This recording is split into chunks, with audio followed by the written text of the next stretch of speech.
sophisticated cargo planning software. He calls all the shots when it comes to loading the Atlanta's 8,000 containers, and must make sure that every piece of cargo is ready and waiting. A miscalculation could prove costly. The worst thing is the ship is sitting at the terminal, berthing at the terminal without any work. We lost a lot. Eric isn't the only one who has to get his planning right. Captain Llewellyn must get to the port on time. But before he gets there, the busy waterways are going to get even busier. It's time to call in the assistance of a local expert, the pilot. Every harbor has its own secrets. Fast currents, changing tides, shallow waters. In a tricky maneuver, the Atlanta is about to pick up the man who knows these waters like the back of his hand. Samil Nair has been a pilot in Singapore port for over 20 years. Well, we trust him, but you got to watch what he's doing. So it's until you're actually tied up, you can't relax.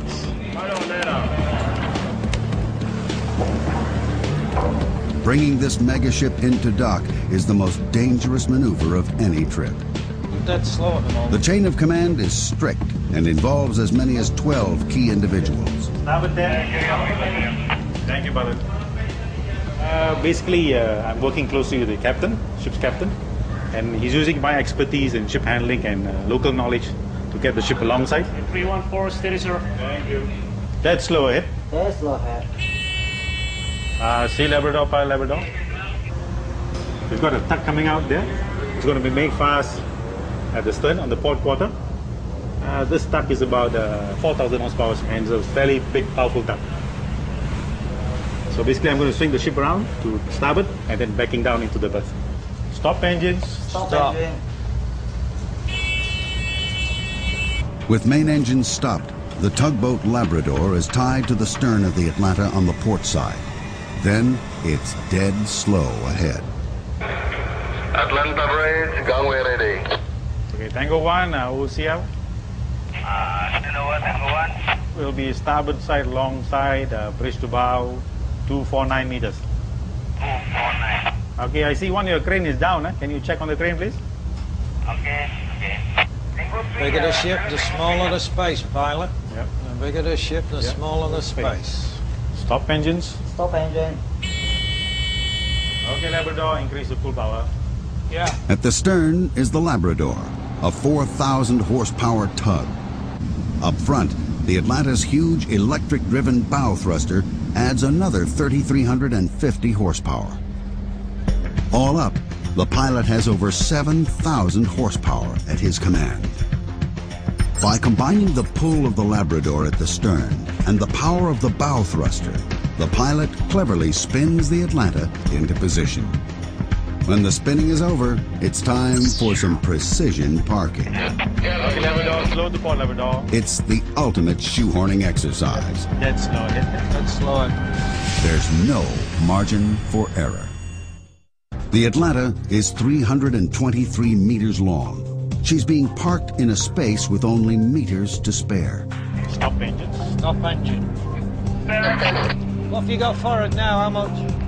What about 5 meters? 5 meters, is that all? So keep the after spring slack. Not even up. Keep your spring slack as we come astern.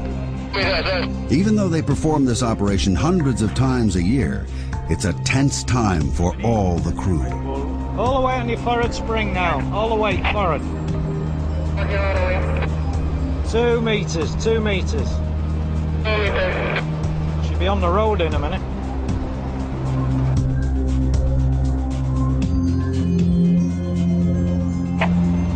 Position. In position, hold her there now, hold her on your spring. Another successful docking for the captain and Nair, the pilot.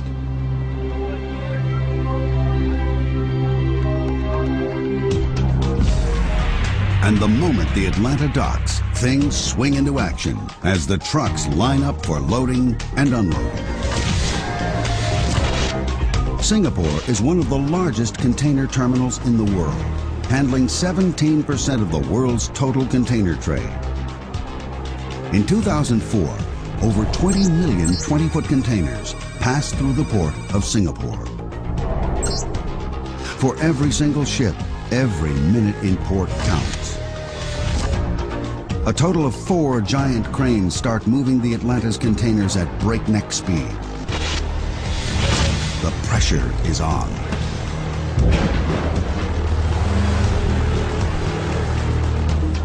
The Atlanta has 2,200 containers that need to be moved, and the captain's hoping it can be done in under 20 hours. This is where Eric's cargo planning is really put to the test.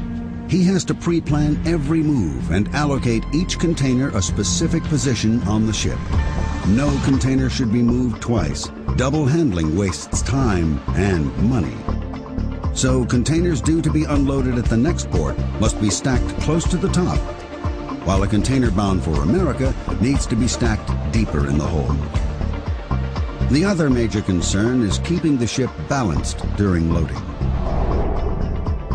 Too much weight on either side of the ship could put it in danger of capsizing. It's Jonathan, the first mate's job to keep a close eye on the Atlanta during this critical time. His computer monitors the distribution of weight around the ship and also allows him to compensate for any uneven loading.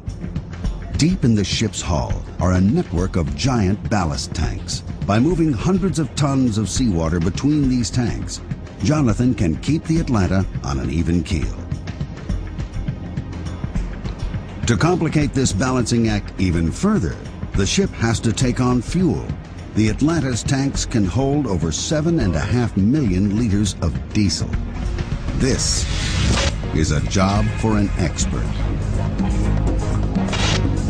Bunker boats are the floating petrol stations of the port.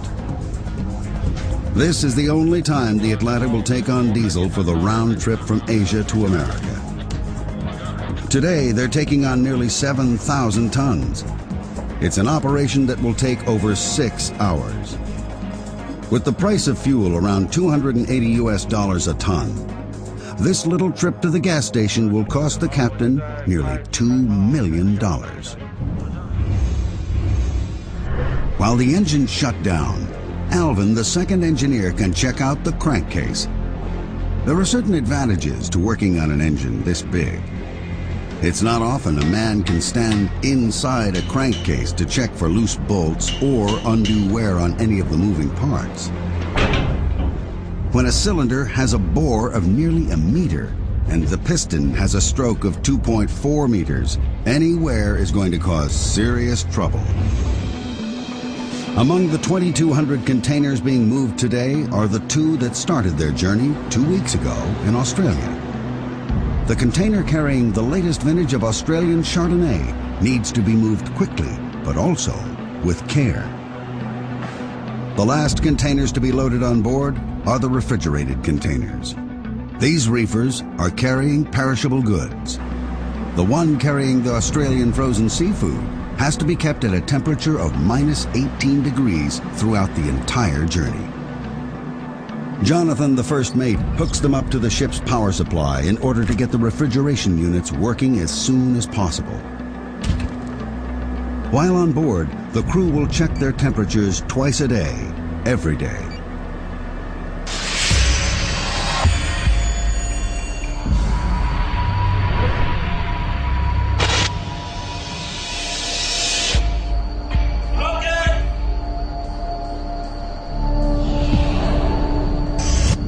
Below decks, the crew go on a manhunt. At dock, there's always the risk of taking on extra cargo, human cargo. Stowaways looking for a free ride to the USA.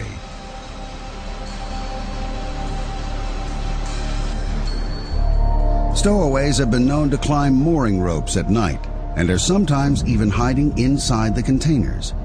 If they get on board, they pose a real security threat.